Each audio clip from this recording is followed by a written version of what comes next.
जो हम एक्विजिशन में डिफरेंट टूल्स यूज करते हैं, हमारे जो वो सॉफ्टवेयर टूल्स या हार्डवेयर टूल्स जो भी होते हैं, उसमें एक सबसे पहले जो मैंने आपको पहले ही बताया था, राइट ब्लॉकर का यूज किया जाता है। हमने प्रोसेस में देखा था कि राइट ब्लॉकर का यूज कैसे होता है और क्या होता है राइट ब्लॉकर। कोई बताएगा राइट ब्लॉकर क्या होता है और किस लिए यूज होता है?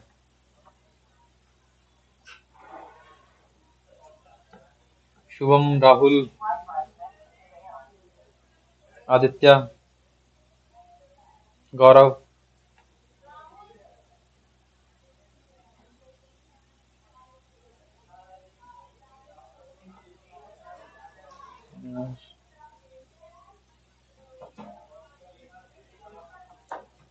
तो ये एक काम करना, राइट ब्लॉकर के बारे में जो मैंने पीछे बताया था ना, वो रीड दोबारा से रीड करना उसको कि क्या होता है।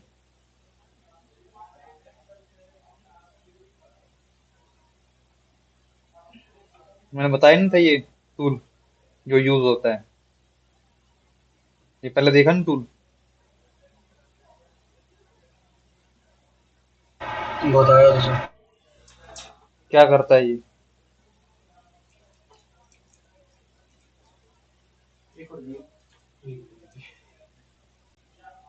क्या करता है ये?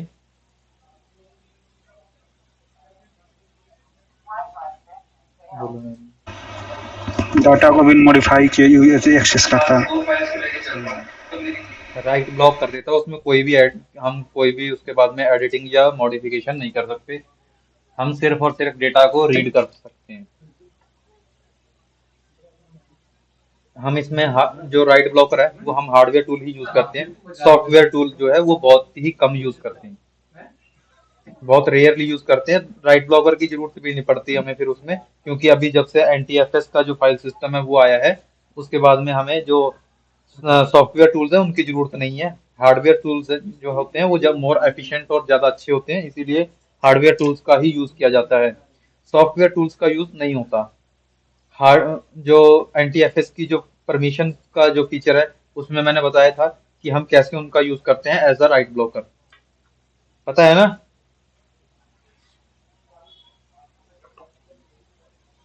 क्लियर है सभी को? गौरव, आदित्य, राहुल। ठीक है। तो ये मैंने कंप्लीट टूल दिखा दिया था ना आपको, पूरा पैकेज जो आता है इसका, टूल का, टैबलो का।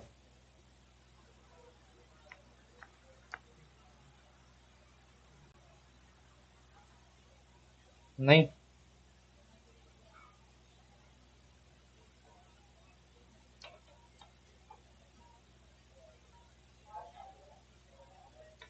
टैबलो,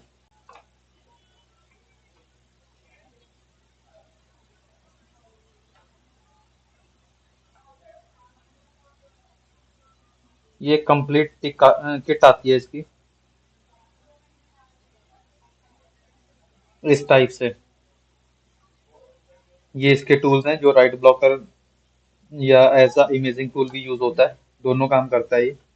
इसमें ये अलग अलग जो केबल्स हमारी यूज होती हैं वो सब, और उसके सपोर्टिंग जो एक्सेसरीज है वो सब इसमें है। यहाँ पे हम देख सकते हैं क्या क्या इसमें हमें मिल रहा है। राइट ब्लॉकिंग ब्रिजेस, ये अलग अलग इसके ब्रिज है। हमें कौन से वाला चाहिए वो हम यहाँ से चूज कर सकते हैं, कोई भी एक। पावर कोड कौन सा चाहिए, यूएस, यूरोपियन या फिर यूके की, क्योंकि उनकी पावर कोड भी अलग अलग होती है ना। आपने देखे होंगे जो उसके हमारे जो पावर कोड्स होती हैं वो अलग अलग आती हैं, उसके जो हम प्लग इन करते हैं तो प्लग्स उसके अलग अलग आते हैं। कोई रेक्टेंगुलर आ रहा है जैसे हमारे इंडिया में सर्कुलर आता है, उस टाइप से। फिर ये इसमें अगर कुछ एड ऑन्स करवाने, जो मॉडिफिकेशंस जो होती हैं वो अलग अलग इसके मॉडिफिकेशंस, और इसके जो इसकी प्राइसिंग लिखी हुई है। जैसे अगर हमें कोई यूएसबी 3.0 साटा केबल चाहिए रीड और राइट ब्रिज के लिए, तो वो ऐड करवा सकते हैं। फिर हमें साटा आईडीई अडेप्टर चाहिए, तो वो ऐड ऑन करवा सकते हैं। उसकी एडिशनल कॉस्ट भी उसमें दी गई है कि कितनी कितनी कॉस्ट उसके लिए, उसका क्या प्राइस है। तो अब जैसे जो साटा IDE अडेप्टर है उसकी कॉस्ट है $275, जो उसमें एड ऑन अगर हमें करवाना है। और अगर हमें USB 3.0 साटा केबल अगर हमें चाहिए तो वो $340 की है। इसका जो एक बेसिक प्राइस है, जो बेसिक टूल आता है बिना किसी एडिशनल फीचर्स के या एडिशनल एक्सेसरीज के, वो कितने का आता है? $2455 का। अब जो इसकी डिफरेंट एक्सेसरीज हैं वो यहाँ पे दी गई हैं, जो इसके साथ में आ रही हैं। ये कुछ और एडिशनल जो इसके टूल्स और जो इसके एक्सेसरीज हैं वो दी गई हैं, अगर और कुछ भी हमें इसमें ऐड ऑन करवाना है तो। इस टाइप से ये कंप्लीट किट आती है। क्लियर है ना?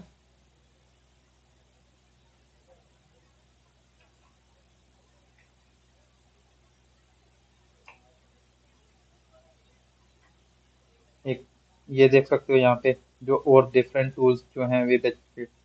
ये अकेला राइट ब्लॉकर है, ये सिर्फ as a write blocker use होता है।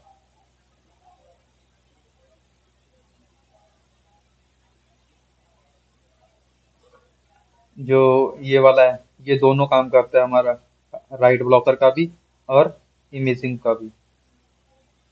तो यहाँ पे आप उसके दूसरे जो राइट ब्लॉकर और दूसरे टूल्स हैं वो भी देख सकते हो।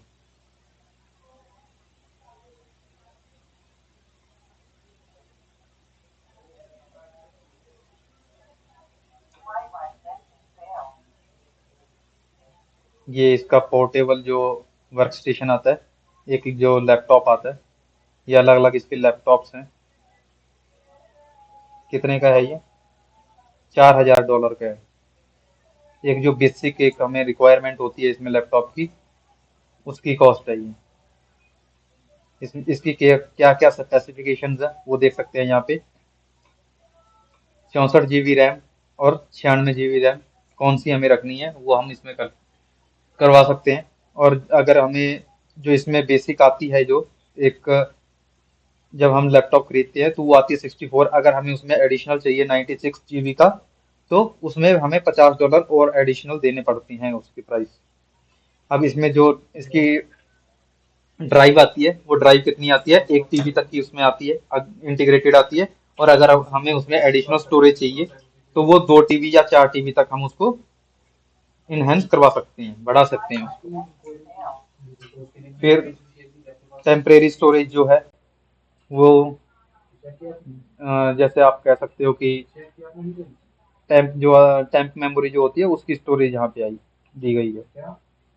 फिर प्रोसेसिंग स्टोरेज, वो हमें अगर ऐड ऑन करवानी है, वैसे तो आती नहीं है इसमें, लेकिन हम अगर हमें प्रोसेसिंग स्टोरेज भी ऐड ऑन करवानी है तो वो भी ऐड हो जाती है 8 GB तक।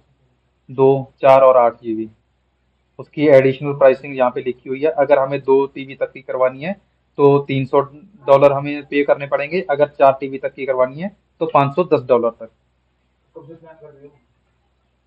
इसमें जो GPU आता है वो एक ही इसमें है, 12 GB तक का है, एनवीडिया का।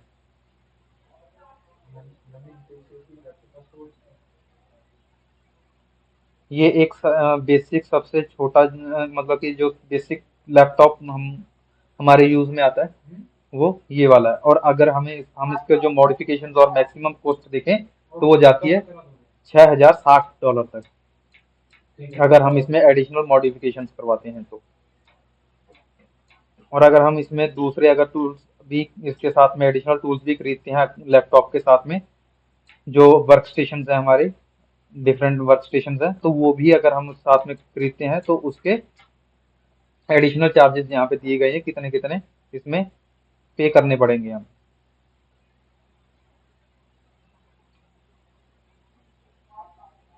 यहाँ पे आप देख सकते हो इसको।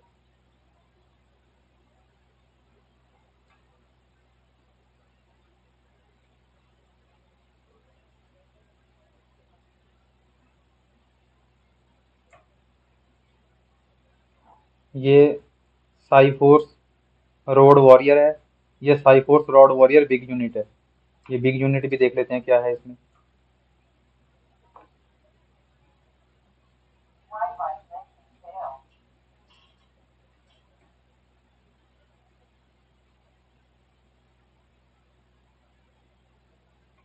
इसकी डिस्प्ले बड़ी कर दिया इन्होंने, डिस्प्ले का भी इसने ऑप्शन दे दिया यहाँ पे, डिस्प्ले भी हम ऐड ऑन करवा सकते हैं। और यहाँ पे देख सकते हो आप जीपीयू भी, अगर हमें और अच्छा चाहिए इसमें जीपीयू और बढ़िया आ रहा है, देख रहे हो, वो 12 GB तक का था, ये 16 GB तक का है, और ये है 24 GB अगर हमें ऐड ऑन करवाना है जीपीयू, तो वो भी हमारे पास में एक इसने ऑप्शन दे रखा है। और एसएसडी जो आती है इसमें, प्रोसेसिंग स्टोरेज जो है वो 2 TB तक की आती है, उसमें अगर ऐड ऑन करवाना चाहते हैं तो 4 TB और 8 TB तक हम करवा सकते हैं। जनरेशन 4 है, और 1 TB जनरेशन 5 NVMe SSD, तो उसमें भी अगर हम ऐड ऑन करवाना चाहते हैं डेटा तो वो भी ऐड ऑन करवा सकते हैं स्टोरेज। अब डिस्प्ले में इसने दो दी है हमें, एक छोटी है और एक बड़ी, वो हम देख सकते हैं जो भी हमें चाहिए। तो ये इसकी वॉरियर बिग यूनिट है, इसकी कॉस्ट क्या है, $6000 से स्टार्टिंग है, और 10,000 $99,950 तक ये इनहेंस करवा सकते हैं, जो इसकी अलग अलग फीचर्स और जो अलग अलग इसमें एडिशनल अगर हमें कुछ भी करवाना है तो वो मॉडिफिकेशन करवा सकते हैं। अब ये इसकी इंफॉर्मेशन है सारी, यहाँ पे आप देख सकते हो, 3 साल तक की वारंटी आती है इसके साथ, जो इसके डायमेंशंस हैं वो बताई गई हैं यहाँ पे, जो इसके डिस्प्ले के रिगार्डिंग डिटेल्स हैं वो हैं, पावर सप्लाई कौन कितनी है वो है,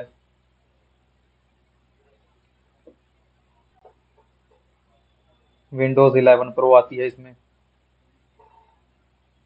जो इसमें अलग अलग पोर्ट्स हैं वो कौन से हैं वो बताए गए हैं यहाँ पे। तो आप कंप्लीट इसकी इंफॉर्मेशन यहाँ पे देख सकते हो।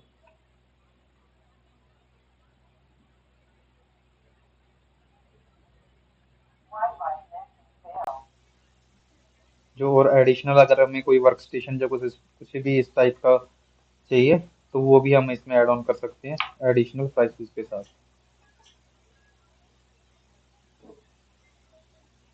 ये जो है ये हम मोबाइल, जो हमारे लैपटॉप जो होते हैं वो हैं, और जो हमारे लैब्स में वर्क स्टेशन जो यूज़ किए जाते हैं वो ये वाले किए जाते हैं। मैं दिखा देता हूँ जो हमारे लैब्स में जो यूज़ होते हैं, फॉरेंसिक लैब्स में वो यूज़ होते हैं ये वाले, जो ये वर्क स्टेशन है ये यूज़ होते हैं। एक जो बेसिक वर्क स्टेशन आता है वो आता है, जो स्टार्टिंग कॉस्ट है उसकी वो है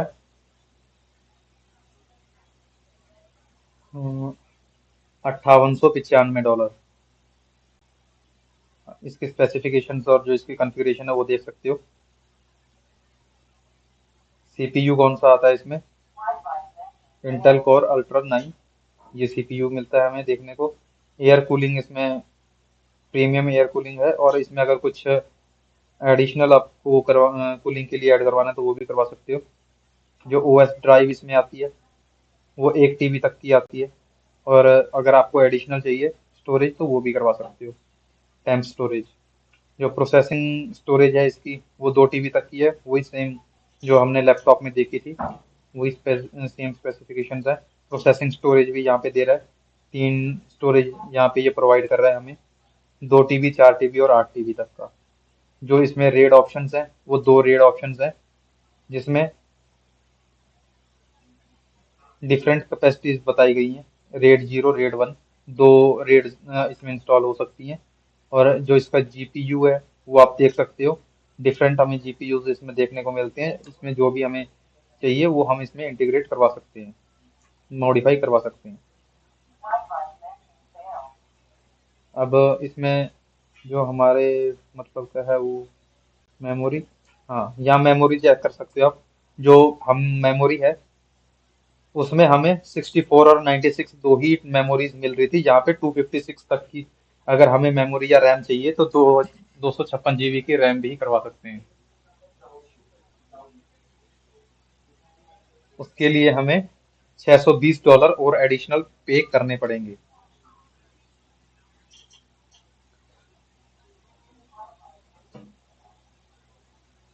1 मिनट रुकना गाइस।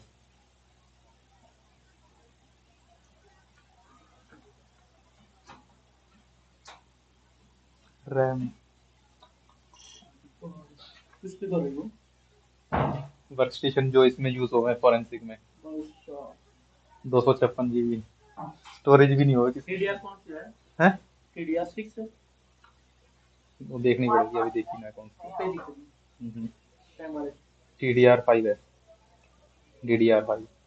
तो ये अलग अलग जो लैप हमारे वर्क स्टेशन हैं वो यूज होते हैं। ये एक बेसिक वर्क स्टेशन है जो सबसे छोटा, या हम सबसे बेसिक एक प्रोटोटाइप बता बोल सकते हैं।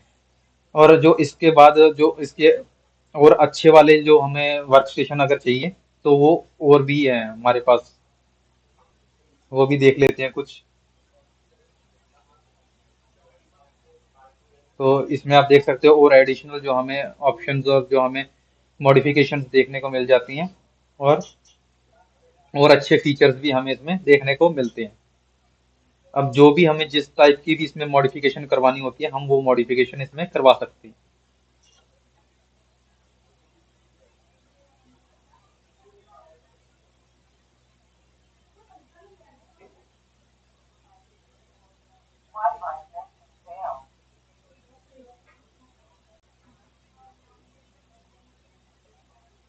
एक इसका सबसे कॉस्टली देखें कौन से वाला है, 17,995।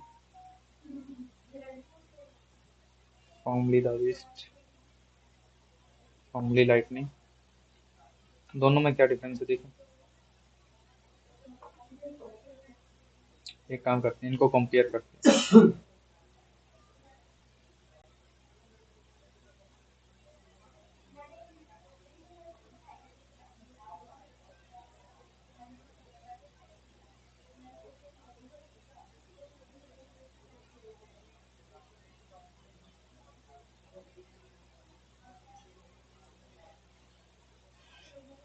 जो इसका सबसे महंगा हमारे पास में एक जो वर्क स्टेशन आता है वो देख सकते हैं यहाँ पे, कौन ये वाला है, कौन सा ये, Sai force beast crimson.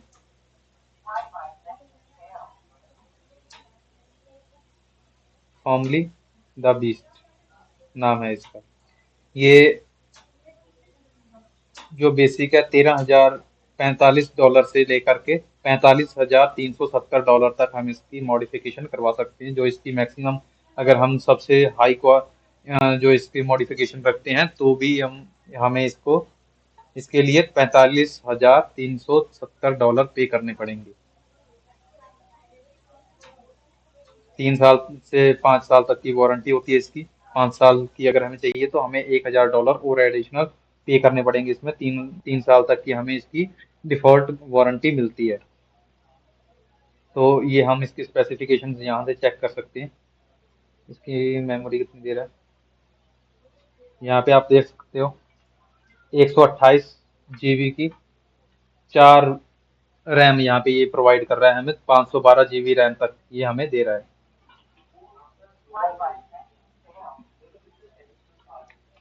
Clear है गाइस। जो हमारी लैब्स में जो अलग अलग टूल्स जो जो यूज होते हैं किस टाइप से यूज होते हैं, किस हाई क्वालिटी के और कैसे जो हमारे टूल्स हैं वो इसमें यूज होते हैं। जो वर्क स्टेशन जो हम लैब में हम बनाते हैं ना, जो हमारे वहाँ पे रहते हैं जिस पे वर्क होता है। क्लियर है गाइस, समझ में आया। तो वो वर्क स्टेशन है जो मैंने आपको लैपटॉप दिखाया था, वो लैपटॉप, और जो मैंने आपको किट दिखाई थी वो किट यूज होती है इमेजिंग और राइट ब्लॉकिंग के लिए।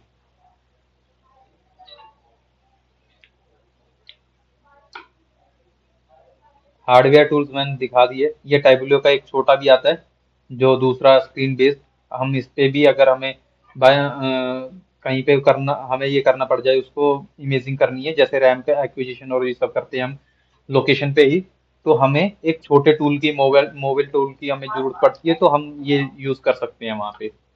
इसमें स्क्रीन भी दी गई है और वो सब वहाँ पे हम यूज कर सकते हैं। आप देख देख भी सकते हो यहाँ पे, ये इसकी इमेजिंग के लिए इसको कनेक्ट कर रखा है। एक ऐसे जो हार्ड ड्राइव है उसकी इमेजिंग की जा रही है। ये मैंने आपको वर्क स्टेशन दिखाई दिया। ये रेड स्टेशन जो होते हैं, ये रेड स्टेशन किस लिए यूज होता है पता है कुछ? रेड स्टेशन होता क्या है, किसी को पता है?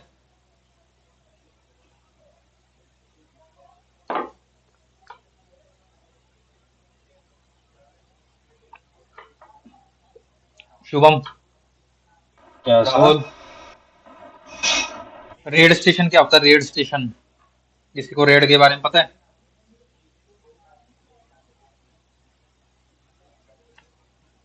ईडी और सीबीआई वाली नहीं है ये, जो रेड स्टेशन होता है। नहीं पता तो मैं बताता हूँ। बता दो उसको।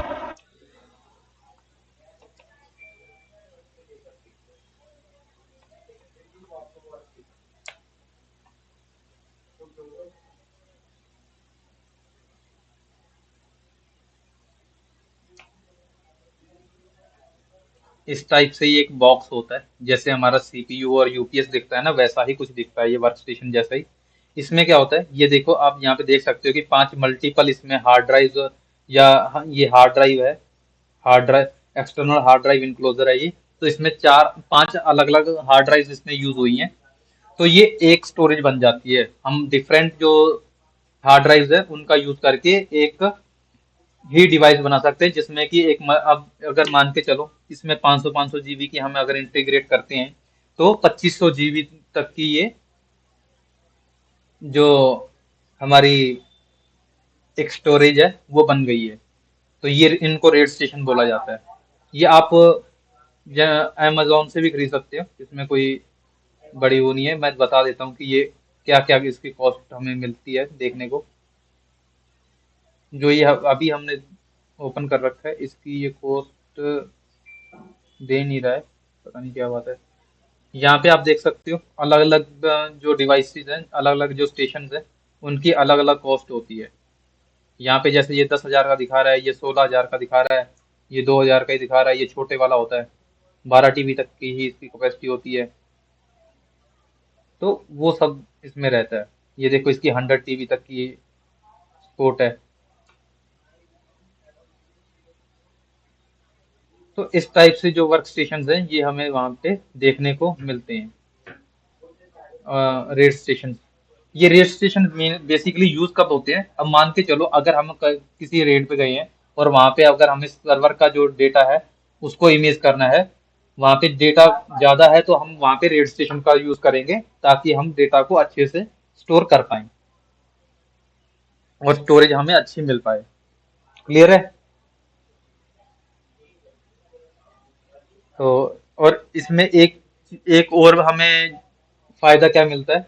अब मान के मैंने आपको बताया था कि जब हम इन्वेस्टिगेशन करते हैं, तो इन्वेस्टिगेशन के बाद में जो रिपोर्ट बन करके जाती है, वो रिपोर्ट की मल्टीपल कॉपीज तैयार होती हैं। वो मल्टीपल कॉपीज कहाँ कहाँ जाती हैं आपको पता होगा?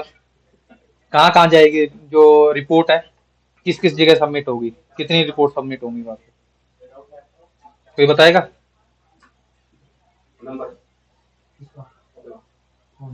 सर एग्जैक्ट नंबर तो नहीं पता, बट नहीं, वो जा नंबर नहीं पता, नंबर मत बताओ, वैसे बता दो कहाँ कहाँ जाती है।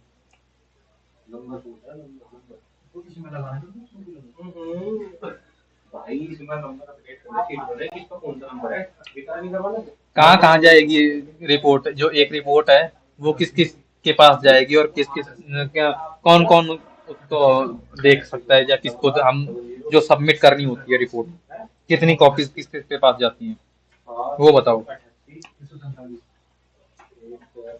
सर जितनी भी लीगल बॉडीज होती हैं, कोर्ट वगैरह, कोर्ट में जाएगी, हाँ वो ऐसे ही लीगल, उसको। मैं लीगल बॉडीज का ही पूछ रहा हूँ कि कौन सी लीगल बॉडीज के पास जाएगी।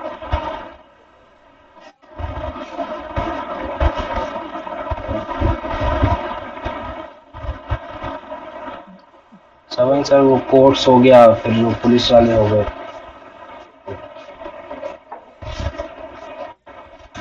सीनियर ऑफिसर इंस्टीट्यूशन का। जब भी हम कोई रिपोर्ट बनाते हैं, या जब भी हम कोई एक रिपोर्ट जो सबमिट करते हैं, वो किस किस के पास जाती है? एक तो वो जाएगी पुलिस के पास, एक जाएगी कोर्ट में, दो दो जाएंगी जो दोनों लॉयर्स हैं उनके पास, और जो भी इन्वेस्टिगेशन में अलग अलग टीम्स यूज हुई हैं उन सब के पास में वो जो रिपोर्ट है वो जाएगी। मल्टीपल कॉपीज उसकी बनती हैं। तो रिपोर्ट तो हम कॉपी कर सकते हैं, लेकिन अब मान के चलो कि जो हम इमेजिंग करते हैं ड्राइव की, उसकी भी मल्टीपल कॉपीज इमेजिंग होती है, मतलब कि मल्टीपल कॉपीज बनती हैं। वो कैसे बनती हैं? उसके लिए हमें रेड की जरूरत पड़ती है, रेड स्टेशन की। उसमें हम मल्टीपल ड्राइव्स उसमें रख लगाते हैं और उसकी मल्टीपल कॉपीज एक ही बार में इमेज कर लेते हैं। जितना टाइम एक एक फाइल बनाने में लगता है, उतना ही टाइम मल्टीपल फाइल जितनी भी हमें चाहिए, 5 6 7 सभी फाइल्स में उतना ही एक के जितना ही टाइम लगेगा। अदरवाइज हम उसको अगर कॉपी पेस्ट करेंगे तो उसमें टाइम बहुत ज्यादा लग जाता है। क्लियर है? मल्टीपल कॉपीज क्यों बनती है पता है इमेजिंग की? और बैकअप वगैरह अगर कुछ हो गया तो बैकअप होना चाहिए। कोई तो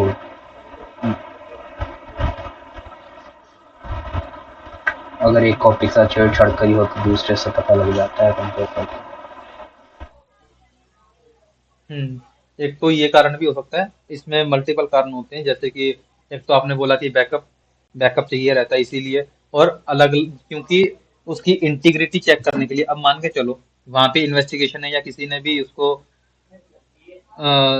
उसका डेटा को अल्टर कर दिया या उसको उसकी इंटीग्रिटी है वो ब्रेक हो गई, तो वो कैसे चेक होगा? वो दूसरी कॉपी होगी उससे मैच होकर के फिर वो होगा। क्योंकि मैं फेक भी तो बना सकता हूँ ना रिपोर्ट। अगर मेरे को पता है कि मैंने कुछ डेटा अल्टरेशन की है, इसकी इंटीग्रिटी मेंटेन नहीं रखी है, तो मैं दूसरे भी तो वो चेंज कर सकता हूँ ना, हैशेस और वो सब। इसीलिए उसकी मल्टीपल कॉपीज बनती हैं जो एक इमेज फाइल बनेगी। पहली बात तो हम जो ओरिजिनल हमारा आर्टिफैक्ट रहेगा उस पे इन्वेस्टिगेशन कंडक्ट नहीं करेंगे। और दूसरे जो हम इमेजिंग करेंगे उसकी मल्टीपल कॉपीज किसके पास जाएंगी?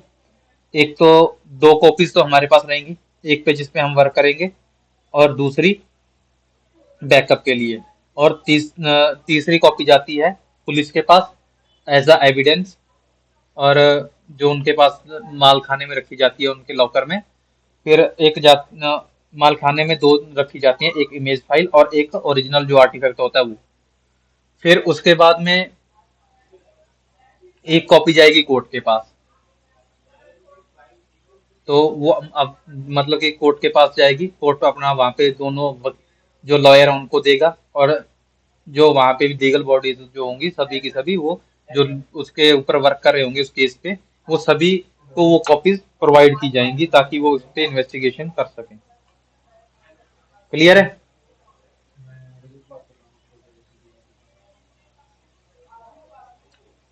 ठीक। तो इसीलिए हमारे जो रेड स्टेशन हैं ये इंपॉर्टेंट हो जाते हैं हमारे इन्वेस्टिगेशन में और हमारे प्रोसेस में। ये मैंने आपको दिखाई दी हैं टूल, जो हमारा राइट ब्लॉकर और जो टैब्लू का दिखाया था मैंने, वही सेम चीजें हैं ये। इसमें बस स्क्रीन दे दी गई है। ये एक लॉजिक क्यूब का आता है, यहाँ आप देख सकते हो। ये नेटवर्क के लिए है, ये पावर ऑन है, ये डीसी इन, ये चार्जिंग और इस पावर के लिए है। ये एचपीए डीसीओ डिटेक्ट करने के लिए है। ये होस्ट है। फिर यहाँ पे ये यूएसबी 3.0 दे रखा है, ये यूएसबी पोर्ट है, यहाँ पे देख सकते हो आप। यहाँ पे पावर 2, पावर 1, पीसीआई, सास 1, सास 2, ये यूएसबी 3। तो डिफरेंट टाइप्स ऑफ जो पोर्ट्स हैं वो यहाँ पे हमें देखने को मिलते हैं और यहाँ पे दिए गए हैं।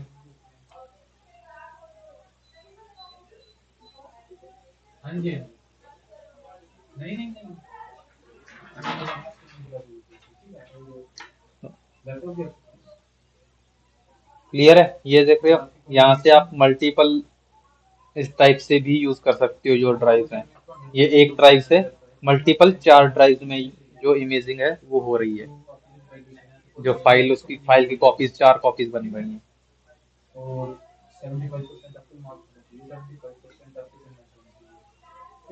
क्लियर है अब तक का जितना मैंने बताया?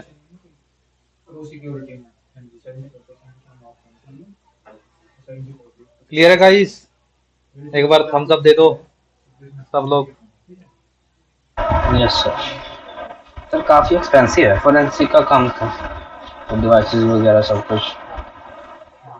आपको क्या लगता है, आपको हम मैं जो ओपन सोर्स टूल है और जो क्रैक टूल है वो क्यों यूज करवा रहा हूँ?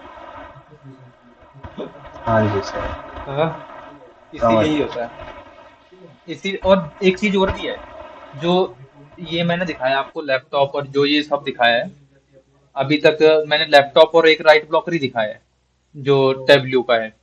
ये तो हमें मिल जाता है, मतलब कि एक कोई भी अगर कॉमन पर्सन भी उसे यूज करने के लिए अगर पर्सनली भी लेना चाहता है तो वो मिल जाता है। लेकिन अगर हम फोरेंसिक के दूसरे टूल है ना, जैसे फोरेंसिक टूल किट है, मोबाइल फोरेंसिक के लिए ओएस फोरेंसिक है, तो ऑक्सीजन है, तो ये सब टूल्स जो हैं ये हर किसी को नहीं दिए जाते वहां से। जो वो ऑर्गेनाइजेशन है वो सिर्फ और सिर्फ या तो किसी ऑथेंटिक ऑर्गेनाइजेशन को, जो बड़ी ऑर्गेनाइजेशन है उसको, और जो हमारे जो कोई गवर्नमेंट एजेंसीज जो होती हैं उनको, और गवर्नमेंट को ही वो प्रोवाइड करती है। किसी पर्सनल यूज के लिए किसी को भी वो जो टूल्स हैं वो प्रोवाइड नहीं किए जाते। उनकी पहले से आप अगर पॉलिसीज चेक करोगे तो पॉलिसीज में जो क्लियरली लिखा होता है कि हमसे कौन कौन जो बंदे हैं, वो कौन कौन से जो लोग हैं हमसे कांटेक्ट कर सकते हैं, तो उन्हीं को वो टूल्स जो है वो दिए जाते हैं। हर किसी को वो टूल्स नहीं प्रोवाइड किए जाते। क्लियर है कि वो टूल्स हमें क्यों नहीं मिलते जल्दी से किसी को भी, इसीलिए नहीं दिए जाते, क्योंकि उसका जो गलत यूज है वो बहुत ज्यादा हो सकता है। फॉरेंसिक टूल्स जो है उनकी जो कैपेबिलिटी होती है वो बहुत ही ज्यादा होती है। क्योंकि आप देखोगे अभी जो हमारे क्रैक टूल्स हैं और जो हमारे ओपन सोर्स टूल है वो ही कितना डेटा निकाल करके दे देंगे, अगर हम पे टूल यूज करेंगे तो वो कितना डेटा देंगे। ठीक है गाइस, अभी हम आगे चलते हैं। एक बार जो आपके इसके रिगार्डिंग क्वेश्चंस जो बनेंगे, डिफरेंट क्वेश्चंस जो हमारे बनेंगे उसमें इंटरव्यू के लिए बन सकते हैं, उसको एक बार आप रीड करो इसमें। यहाँ से स्टार्ट करो और यहाँ तक रीड करो एक बार, ये रीड करो। हो जाए तो मेरे को बता देना, फिर हम करेंगे, फिर आगे बताऊंगा मैं।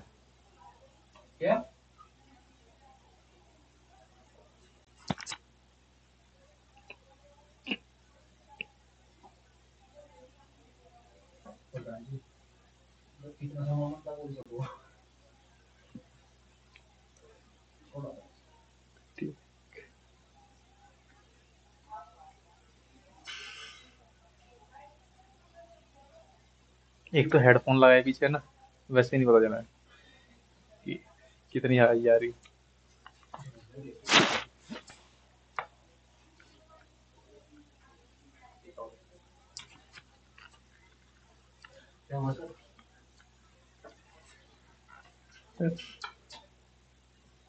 क्लियर है गाइस? इसमें कुछ पूछना हो तो पूछ सकते हो।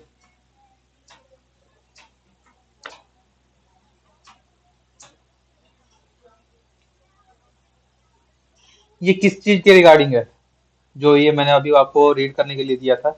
क्या है ये, कोई बताएगा अगर आपको क्लियर है तो?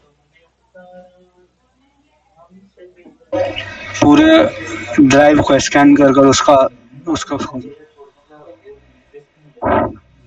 स्टोरेज डिवाइस को जो इमेजिंग करते हैं, अगर कुछ भी प्रॉब्लम आ जाए उसमें।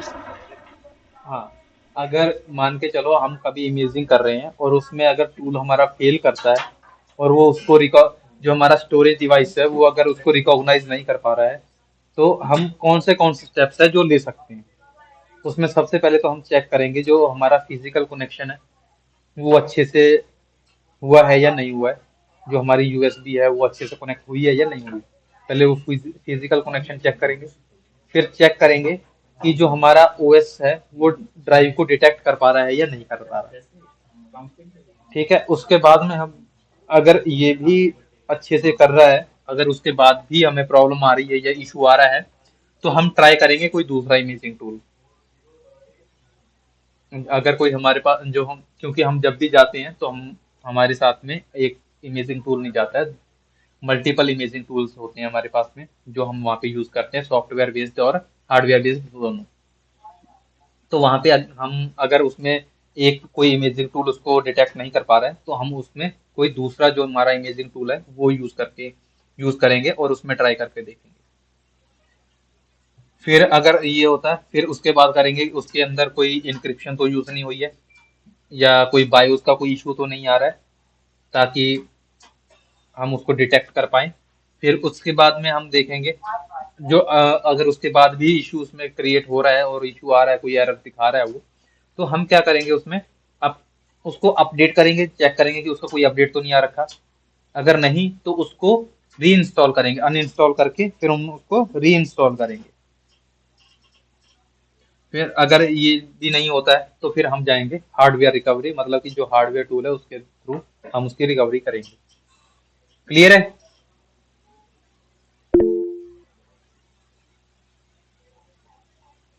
मतलब अलग अलग पावर का होता है टूल। हाँ, उसमें अलग अलग स्पेसिफिकेशंस जो होती है ना, अब मान के चलो एक वर्जन किस लिए होते हैं, वर्जन इसलिए तो होते हैं ना कि अलग अलग उनकी कैपेसिटी होती है। अगर एक कोई पुराना वर्जन है, अब एक कोई टूल है उसका वर्जन 2 है और एक टूल है उसका वर्जन 3 है, तो दोनों में कुछ तो डिफरेंस होगा ही ना उसके फीचर्स में, और उसकी स्क्रिप्ट जो उसमें डाली गई है स्क्रिप्ट में उसमें कुछ तो डिफरेंस होगा ही।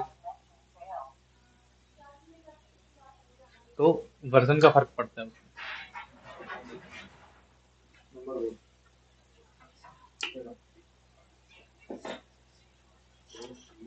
अभी ये नेक्स्ट अभी ये नेक्स्ट को एक बार रीड करो, मैं मार्क करके देता हूँ कितना करना।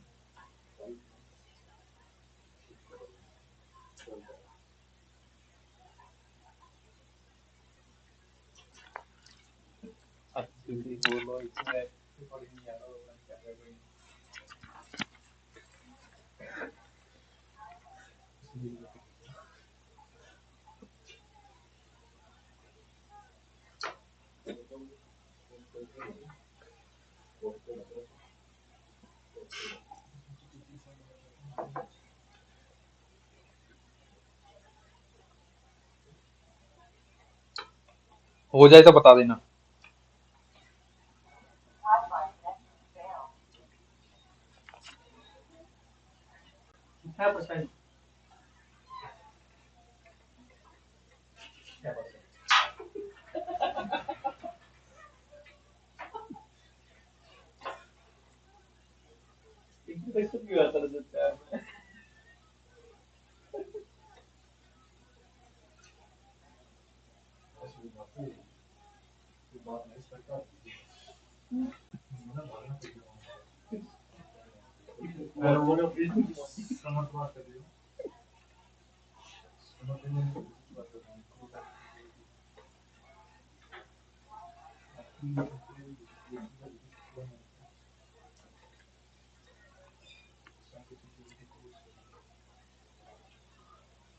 सबने रीड कर लिया?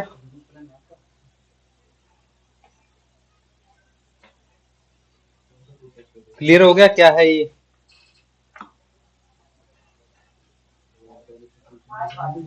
नहीं, क्लियर नहीं हुआ या रीड नहीं हुआ शुभम? क्लियर नहीं हुआ।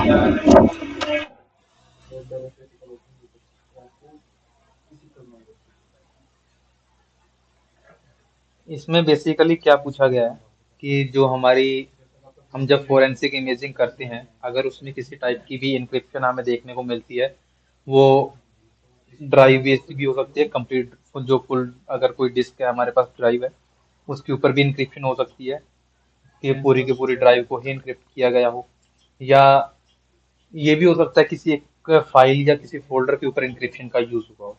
इसमें ये बताया गया है कि वो किस टाइप से अफेक्ट करती है, हमें क्या क्या उसमें प्रॉब्लम्स या इश्यूज फेस करने को मिलते हैं, और दूसरा जो है हमारे उसको हम कैसे हैंडल इसमें करेंगे। ये दो क्वेश्चन इसमें पूछे गए हैं क्योंकि कभी कभी ये पूछ लिया जाता है कि अगर इसमें इंक्रिप्शन आ गई तो आप कैसे उसको हैंडल करोगे और क्या क्या क्या आपके स्टेप्स रहेंगे उसके लिए। तो इसमें क्या है, data is unreadable without key. Encryption अगर कहीं पे भी लगी हुई है किसी भी फोल्डर फाइल या डिस्क या ड्राइव के ऊपर तो अगर हमारे पास में की नहीं है तो हम डेटा को रीड नहीं कर सकते, वो अनरीडेबल रहेगा। अनरीडेबल फॉर्मेट फॉर्मेट तो पता है ना, वो एक साइफर में, साइफर टेक्स्ट में उसको कन्वर्ट कर देता है इंक्रिप्शन, ये तो पता है ना।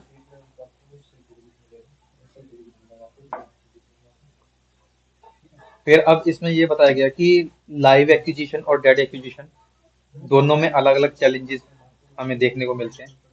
अगर हमें लाइव इमेजिंग करने का मौका मिला है, अगर हमें लाइव जो इमेजिंग कर रहे हैं, तो उसमें हमारे पास में रैम का डेटा जो है उसमें हम हमें मिल सकता है। हम मैंने एक चीज बताई थी कि हम रैम की जो एक्विजिशन है वो क्यों इम्पोर्टेंट है, बताई थी ना, सबको याद है? याद है सबको, कल भी बताई थी मैंने। राहुल, गौरव, आदित्य, आदित्य तो शायद से कल नहीं था, लेकिन पहले भी मैंने बताई थी रैम की। रैम हम जो रैम की एक्विजिशन करते हैं उस वो क्यों इंपॉर्टेंट होती है। एक सबसे बड़ा मेन फैक्टर यही था कि उसमें डिस्क्रिप्शन कीज जो है हमें वो मिल सकती हैं इसमें। फिर आती है डेड एक्विजिशन। अगर डेड एक्विजिशन हमें हमने किया, हमें जो सस्पेक्ट का जो डिवाइस मिला है, अगर वो पावर ऑफ कंडीशन में मिला है, तो वो उसमें हमें क्या मिलेगा, वो फुली इनक्रिप्टेड इमेज हमारे पास में आएगी। हम उसको या तो ब्रूट फोर्स कर सकते हैं उसको डिक्रिप्ट करने के लिए, या तो उसके लिए हम उसी से ही बंदे से इन्वेस्टिगेशन करेंगे, उसी से किसी तरीके से हम जो की है वो निकलवाएंगे। क्लियर है? फिर आता है टाइप ऑफ इंक्रिप्शन जो इम्पैक्ट करती हैं फोरेंसिक को, वो आएगा। Full disk encryption, file encryption, file और फोल्डर मैंने बताई थी, हार्डवेयर बेस्ड इंक्रिप्शन। फिर ये अलग अलग जो डिफरेंट टाइप की जो हमें एक्विजिशन है वो देखने को मिलती है। क्लियर है ना? ये मैंने पहले बताई थी आपको फाइल सिस्टम में भी।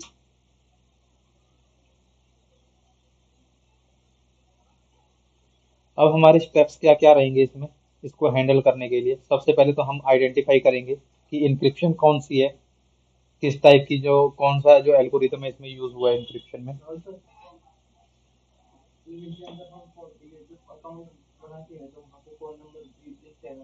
फिर इसमें आता है कैप्चर रैम, रैम कैप्चर करेंगे और उसमें पासवर्ड्स और कीज है वो फाइंड आउट करने की और सर्च करने की कोशिश करेंगे। फिर ड्राइव की इमेज करेंगे, जो ड्राइव हमारे पास में है उसकी इमेजिंग करेंगे, और फिर उस पर अटेम्प्ट करेंगे डिक्रिप्शन। अगर हमें की नहीं मिलती है तो हम उस पर इंक्रिप्शन जो डिक्रिप्शन जो है अटेम्प्ट करेंगे अलग अलग मेथड से, जैसे ब्रूट फोर्स और दूसरी जो हमारी मेथड्स होंगे उनका यूज करेंगे इसको डिक्रिप्ट करने के लिए। क्लियर है? इसमें कोई क्वेश्चन किसी का भी? ठीक है, तो अब एक बार इसको देखो, क्योंकि ये क्वेश्चंस आपको हेल्प करेंगे आपके इंटरव्यू में।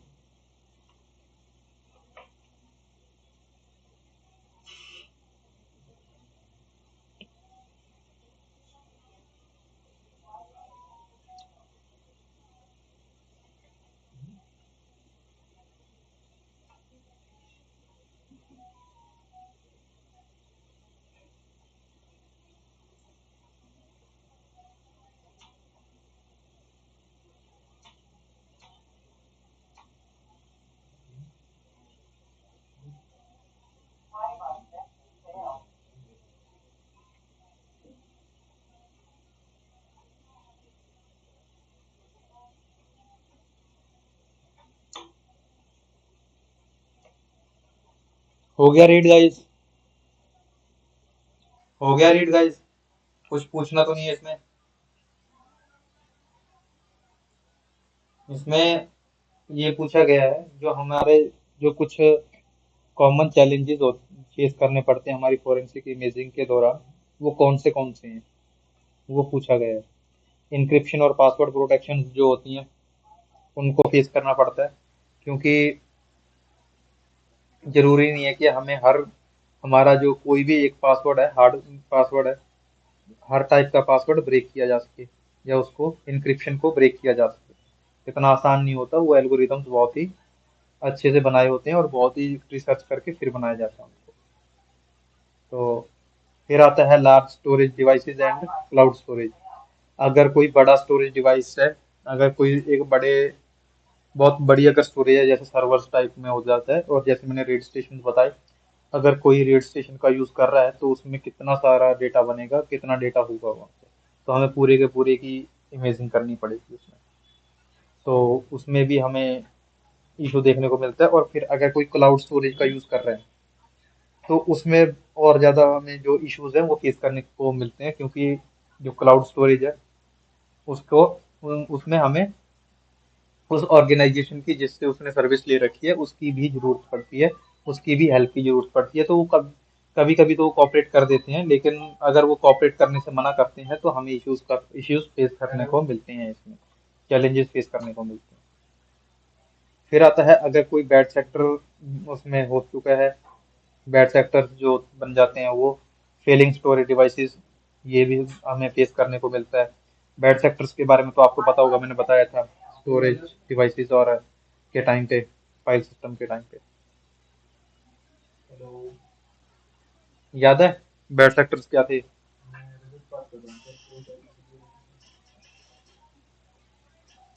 सभी को। तो फेलिंग स्टोरेज डिवाइस तो मैंने यहाँ पे बताया ही था आपको, फेलिंग कैसे होती है। फिर यहाँ पे आता है एंटी फॉरेंसिक टेक्निक्स। जो हमारी एंटी फॉरेंसिक टेक्निक्स होती हैं, अगर किसी ने एंटी फॉरेंसिक टेक्निक का यूज कर रखा है तो उनको भी डिटेक्ट करने में हमें चैलेंजेस फेस करने पड़ते हैं, और उनको उनमें बहुत ही ज्यादा मत्थापच्ची करनी पड़ती है। फिर अगर कोई रेड और वर्चुअल मशीन्स का यूज कर रहा है, रेड जो हम यूज करते हैं इसमें, रेड्स का यूज कर रहा है या कोई वर्चुअल मशीन्स का यूज कर रहा है, तो उसमें भी हमें चैलेंजेस फेस करना पड़ते हैं। क्योंकि अगर कोई वर्चुअल मशीन्स का यूज कर रहा है तो उसमें क्या होगा, अगर उसने वर्चुअल मशीन का यूज करके कुछ क्राइम कर दिया और उसने फिर उस वर्चुअल मशीन को हटा दिया, तो उसके रिगार्डिंग हमें ज्यादा डिटेल देखने को नहीं मिलेगी। क्लियर है? एक जो इसमें लास्ट वाला जो पॉइंट है, chain of custody and legal challenges, ये तो मैंने पहले भी बहुत बार बताया आपको, अभी तक कई बार बता चुका हूँ। आई थिंक ये तो बताने की जरूरत नहीं होगी, क्योंकि हर टाइप से मैं ये समझा चुका हूँ कि कैसे कैसे क्या क्या सिनेरियोज बनेंगे। नहीं, अकेला VMware का यूज नहीं होता। जो वर्चुअल मशीन्स होती हैं उसमें वर्चुअल बॉक्स का भी यूज होता है, फिर हमारा हाइपर वी है विंडोज का, तो और भी बहुत से प्लेटफॉर्म्स हैं जिनका इसमें यूज होता है, जैसे वर्चुअल मशीन के लिए। क्लियर है?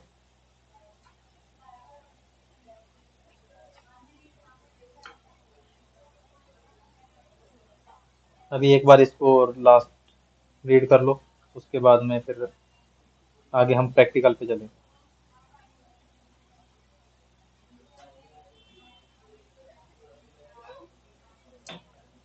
वर्चुअल मशीन का यूज करो, क्योंकि अब हमें जरूरत पड़ेगी आगे इन्वेस्टिगेशन के दौरान, एंटी फॉरेंसिक में और लिनक्स में।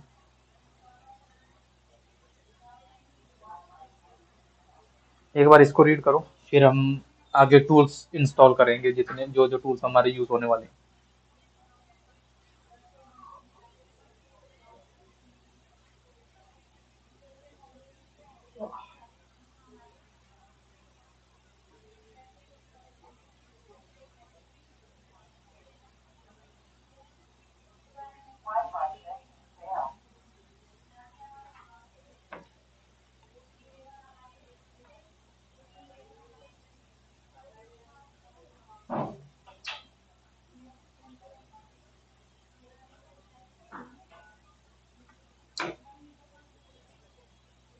अरे गेट खोल के चले जाओ मैं।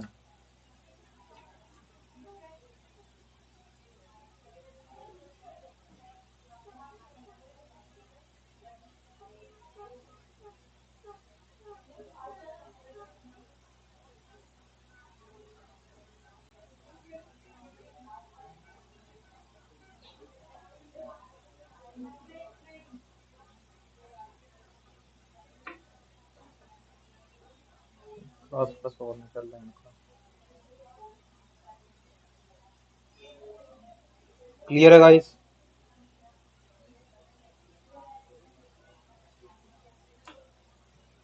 इसमें बताया गया है कि जो हमें अलग अलग प्रिकॉशंस जो हमें लेनी चाहिए जब भी हम रैम कैप्चरिंग करते हैं, तो उस टाइम पे जो जो प्रिकॉशंस हमें लेनी होती है वो यहाँ पे बताया गया है। यार ये आज पूरे सारी छोरी इकट्ठी हो गई। इन्हें क्या है यार।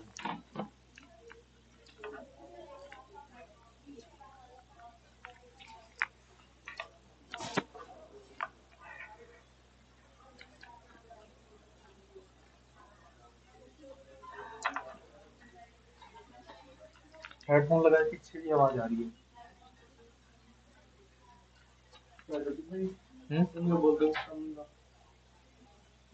अरे इनकी नहीं, वो बाहर वालों की।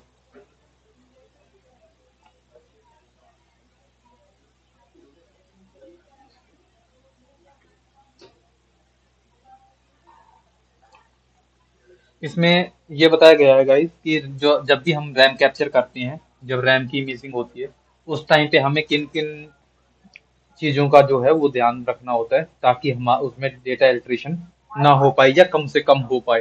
क्योंकि जब भी हम रैम एक्विजिशन करते हैं तो उसमें डेटा एल्टर होता है। इन कहते थोड़ी आप कम बोल लेंगे यार, थोड़ी धीरे बोल लेंगे। हेडफोन के अंदर भी आवाज आ रही है मुझे बाहर आ रही। रिकॉर्डिंग चल रही है। अभी नहीं आ रही, अभी तक पता नहीं चिल्ला रहे थे, अभी पता नहीं क्या।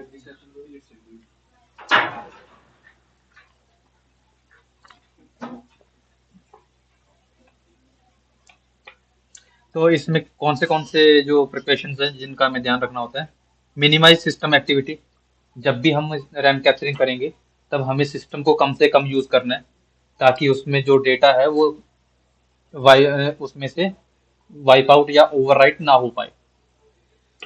फिर जो यूज वेरीफाइड फॉरेंसिक टूल्स, जो हमारे टूल्स हम यूज करते हैं रैम कैप्चरिंग के लिए, वो वेरीफाइड होने चाहिए। कोई क्रैक टूल्स या रियल केस सिनेरियो में हमें वो सब चीजें यूज नहीं करनी होती।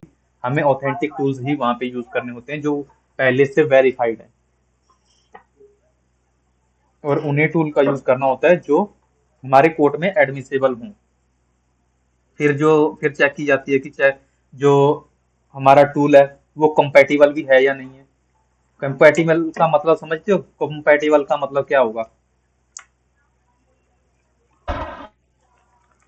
पता है किसी को? कोई टूल कंपैटिबल कैसे होता है?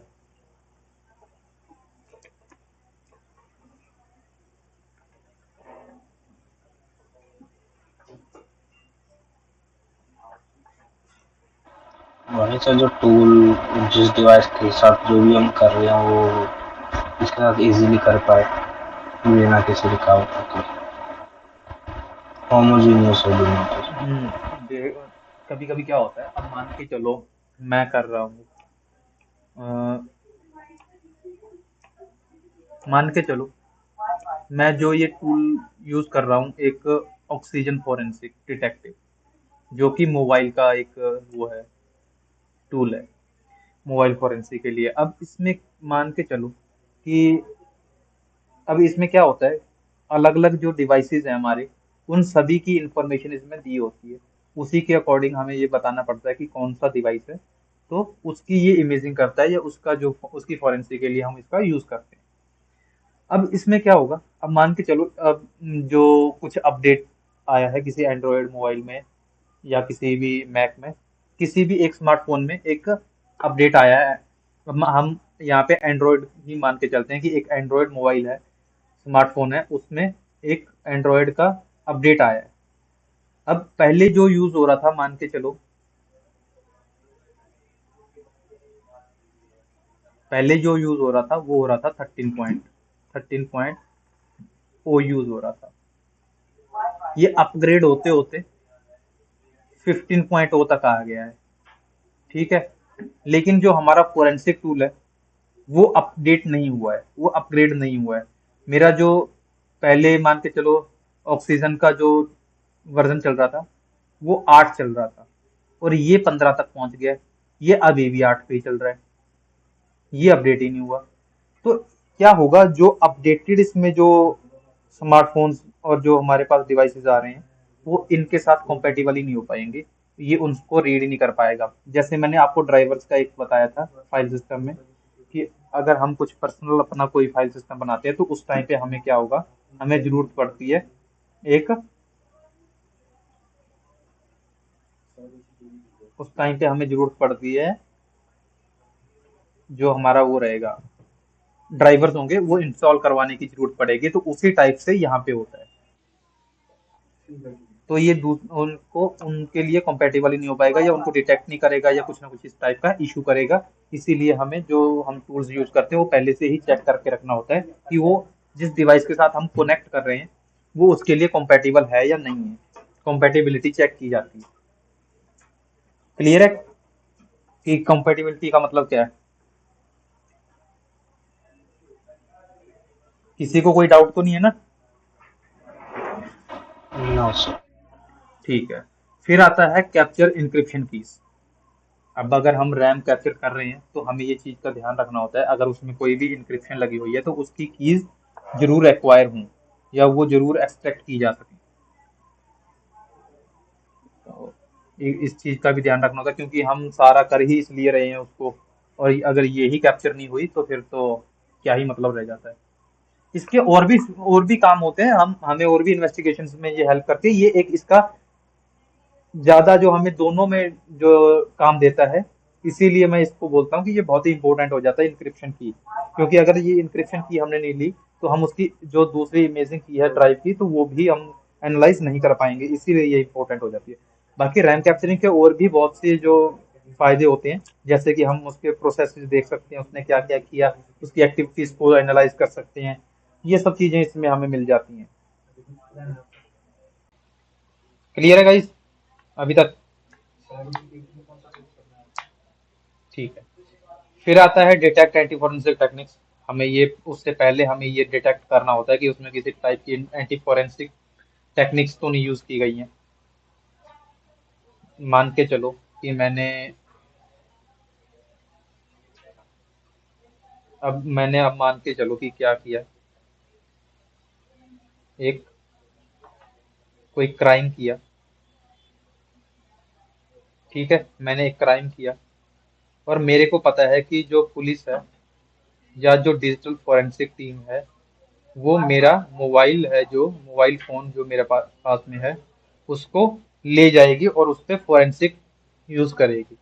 अब अगर मैं मान के चलो कि बहुत बड़ा उसमें तुर्रम खा हूं और मेरे को पता है कि भाई मेरे को टूल्स के बारे में अच्छे से पता है, मैंने उसकी उसमें क्या क्या स्क्रिप्ट्स और क्या क्या जो चीजें हैं जो यूज हो रही हैं, तो मैं क्या करूंगा उसके अकॉर्डिंग ही उसका एक और स्क्रिप्ट बना करके अपने स्मार्टफोन में डाल दूंगा। तो स्मार्टफोन क्या करेगा, उसको वो स्क्रिप्ट क्या करेगी, अगर वो जो एनोस के अंदर इंटीग्रेट करवाता है उसको उसके साथ में प्लग इन करता है, जो हमारा टूल है फोरेंसिक टूल है, तो वो क्या करेगा, उसका सारे का सारा डेटा है उसको डिलीट कर देगा, या उसमें कुछ ना कुछ एंटी फोरेंसिक, या उसको हाइड आउट कर देगा, या इंक्रिप्शन कर देगा, कुछ इस टाइप का भाई, जो जो हमें इन्वेस्टिगेशन में मुश्किल करे, इस टाइप का कुछ उसमें कर सकता है। तो हमें ये चीजें भी डिटेक्ट करनी होती हैं उससे पहले ही।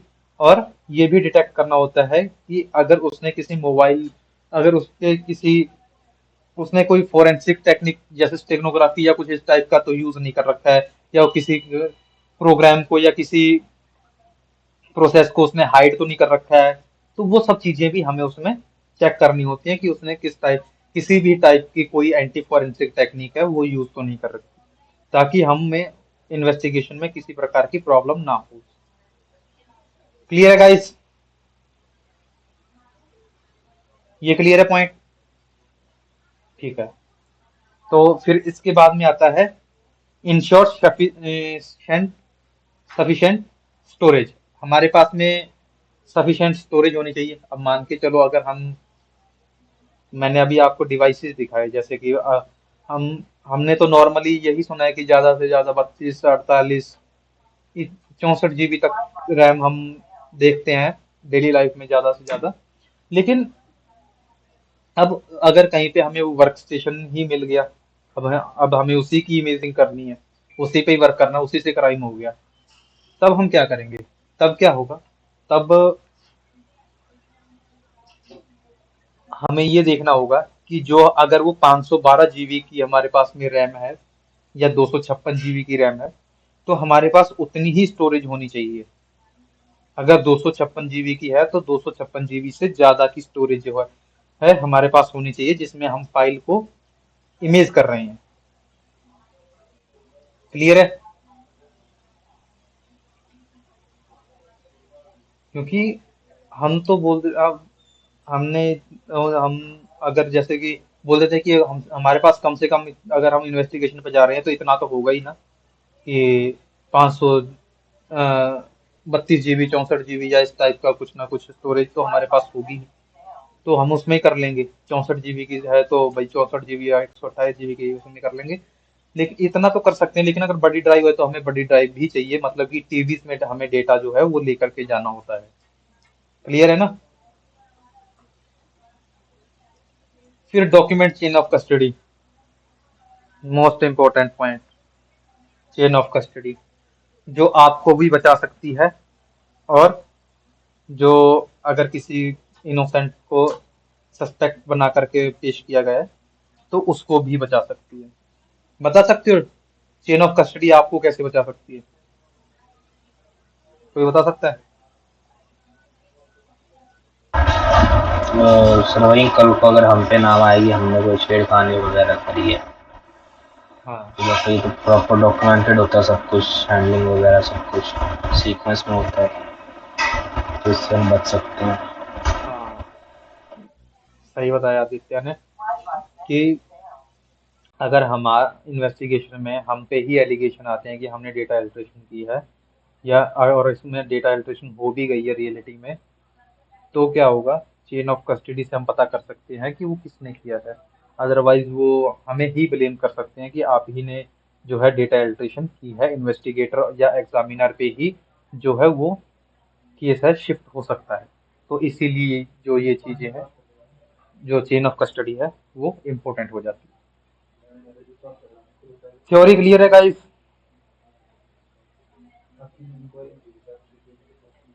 थ्योरी में कुछ पूछना हो तो पूछ सकते हो, फिर मैं टूल्स इंस्टॉल करवा दूंगा आपके।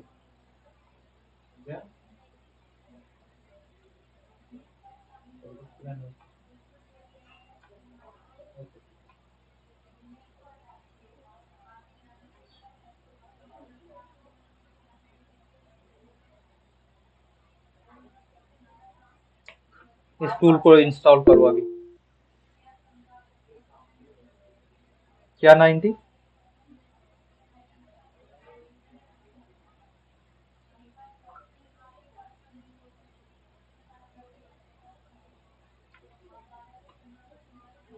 क्या बोल रहे हो शुभम? ये कुछ पूछ रहे हो क्या तुम?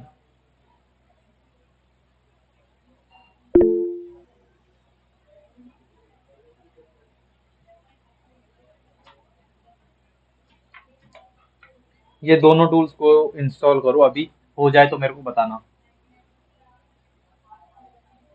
सभी लोग करो।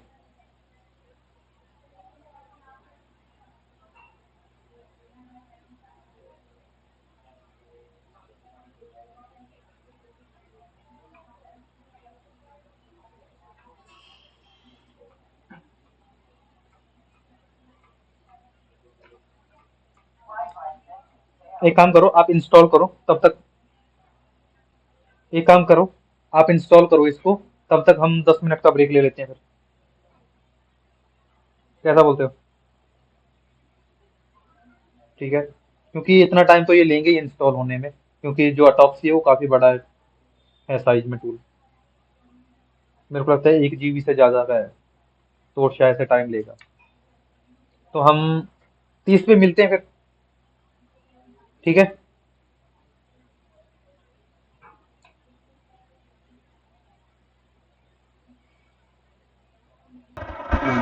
सर ये एक्स्ट्रा के लिए फॉर्म भरना पड़ेगा? क्या? तो एक्सटर्नो के लिए फॉर्म आया है कि वो भरो फिर डाउनलोडिंग शुरू होगी।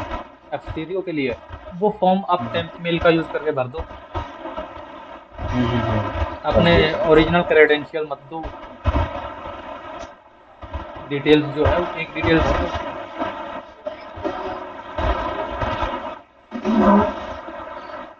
कर लो फिर मेरे को एक बार बता देना। माइक ऑफ करो यार, नॉइस बहुत आ रही है।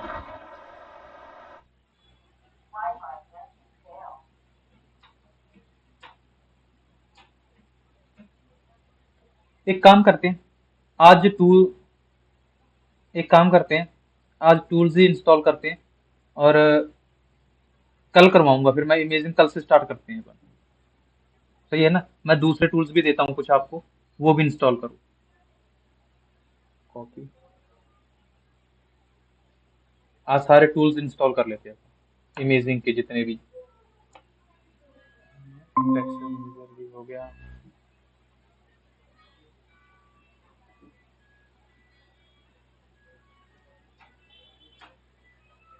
आप में से साहिल विधान सर के उसमें कौन कौन थे? साहिल विधान सर के उसमें थे क्या आप में से कोई? तो स्टार्टिंग की 2 क्लास लगी थी सर। यस नहीं सर। नहीं, कौन, आदित्य था? नहीं मैं था, पर मैंने 2 क्लास लगाई नहीं थी सर की, 2 ही क्लासें लगी थी। 2 क्लास लगी थी ना सर, उसको किया था हम लोगों ने।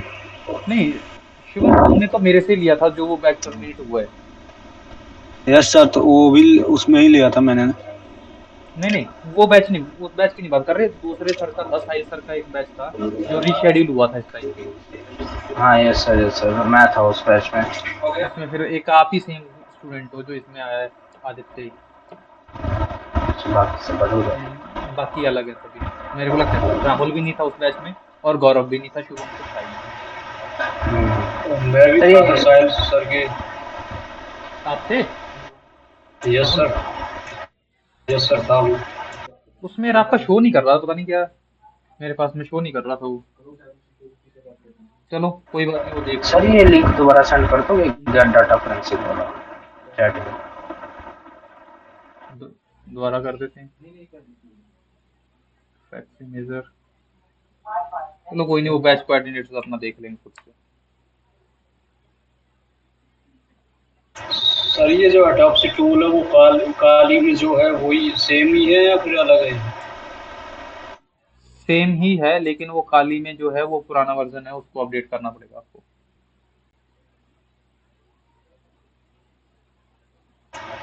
ठीक है सर।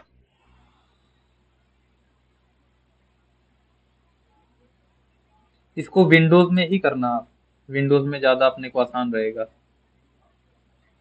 अगर विंडोज है तो, नहीं तो लिनक्स में भी चल जाएगा, कोई दिक्कत नहीं। जो एफटी के और जो ये टूल दे रहा हूँ तो ये सारे उसी के लिए ही है, अपने विंडोज के लिए, क्योंकि विंडोज का ही यूज होता है हमारे ज्यादातर उसमें फोरेंसिक। सर इसको मेन मशीन में डाउनलोड करें तो प्रॉब्लम होगा? हाँ मेन में करो, जो मेन में नहीं करने वाला होगा मैं बता दूंगा। ओके। सर ये जो प्रेस, एक्स्ट्रा में ये ऑप्शन एक ऐड इंस्टॉलेशन फाइल पाथ इन विंडो डिफेंडर एक्सक्लूशन लिस्ट, उसको टिक मार के रखना है। दिखाना एक बार मेरे को, स्क्रीन शेयर करो आप। Yes sir yes.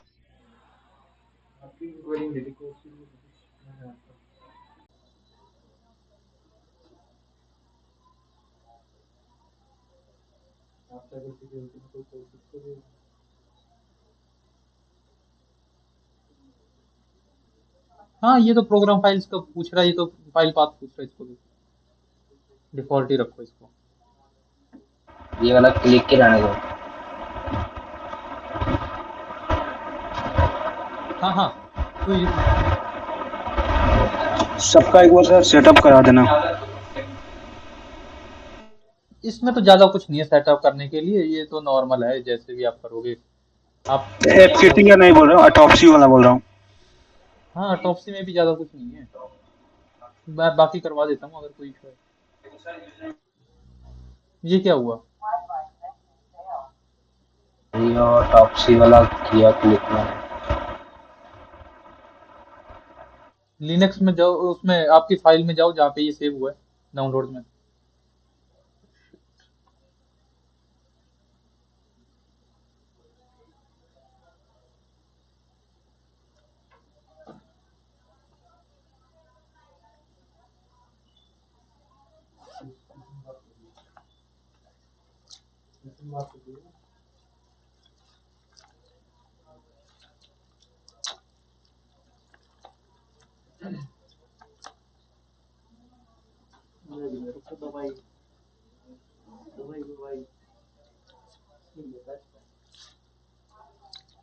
Thermometer thermometer सब कुछ है इसमें। थर्मामीटर थर्मामीटर सब कुछ है इसमें।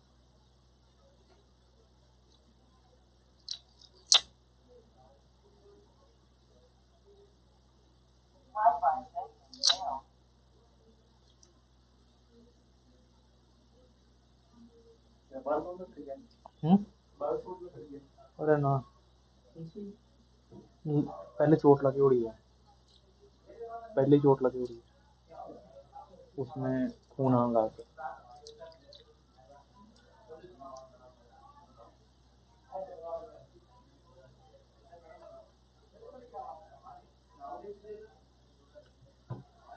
हाँ, ये डेस्कटॉप पे कर लो, इसका एक आइकन नेक्स्ट कर दो, इंस्टॉल कर दो।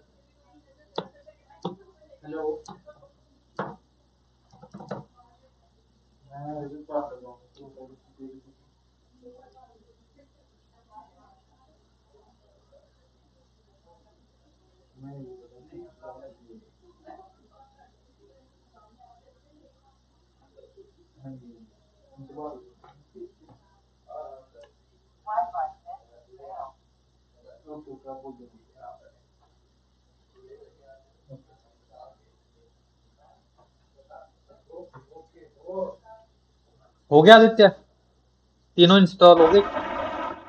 दो इंस्टॉल हो गए, तीसरा जो ऑटोप्सी है वो अभी हो रहा है। ठीक है, बाकी सबके हो गए ना?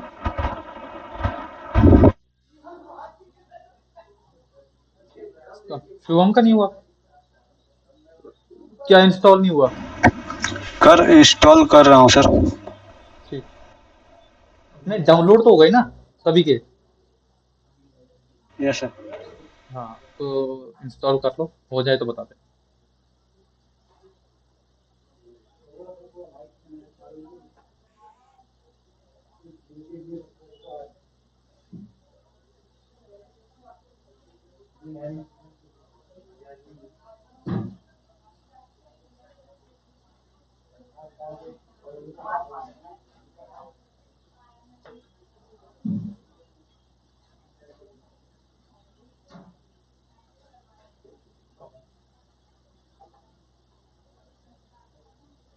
भैया ठंडी हो गई।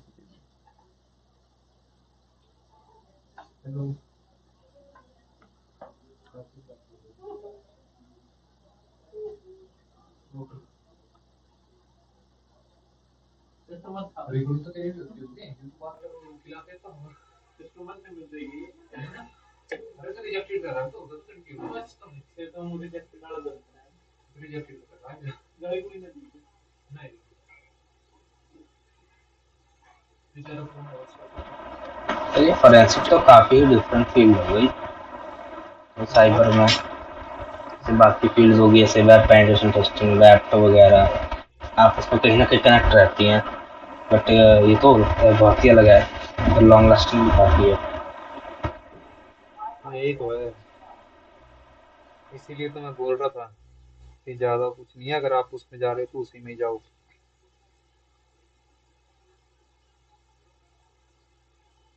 और मेरे को वो ज्यादा फायदेमंद लगती है, मैं उसी की एडवाइस देता हूँ रेड टीमिंग की, इसीलिए दोनों टीम्स का अलग अलग डिफाइन किया गया है तीनों को। जीआरसी देखोगे, जीआरसी बिल्कुल ही अलग है तीनों दोनों से।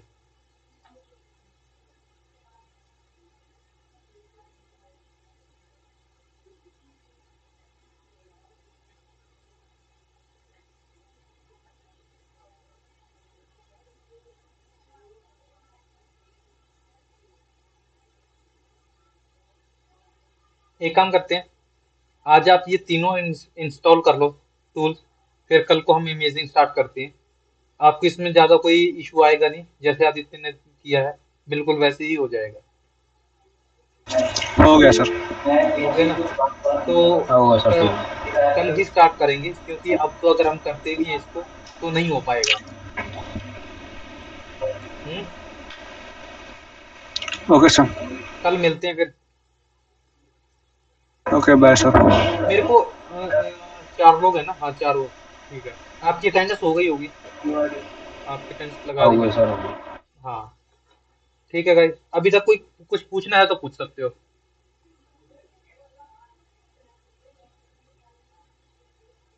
ठीक है, तो फिर हम कल मिलते हैं अभी। Okay thank you sir.